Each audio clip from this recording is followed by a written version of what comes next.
So, ayan guys, good morning! Ayan, kagigising ko lang guys.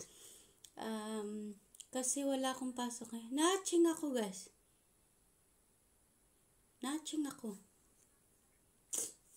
So, ayan guys, this is what I look when I woke up. Mayroon akong eye bag dyan. Kasi, nag-order ako ng product sa Avon. So, first time kong ginamit kagabi and I like the result guys. Ayan. Ano siya, pagising ko, ito medyo rough pa rin kasi first time ko siyang gamitin. Medyo rough pa rin. Yung hawakan ko yung face ko, hindi na siya dehydrated. Hindi na siya dry.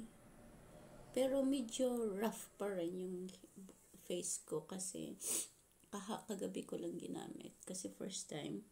So, yan ang update ko ngayon. Ayan. Maganda yung result niya kasi blooming ka sa umaga. So, ang in-order ko sa Avon, ito matte. Gagamitin ko to ngayon. Ayan. Avon siya. Tapos ito, dark circle corrector dual eye system. Ayan.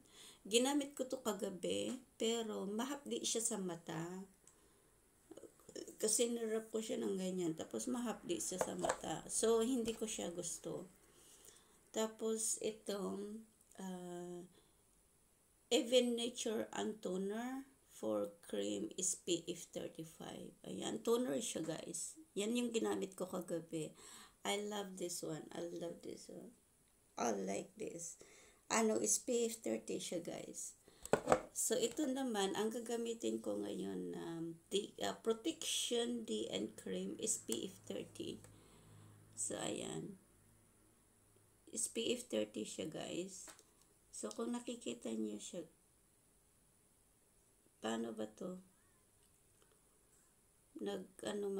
Malabo siya ng konti. Ayan. Ihanap ko nga ito ng pwesto para makita yung pangalan ng brand na in-order ko sa Avon. Ayan. Hindi eh. Hindi pa rin nakita eh. So, ayan guys. Ito ang gagamitin ko ngayon. Tapos, ito. Ayan.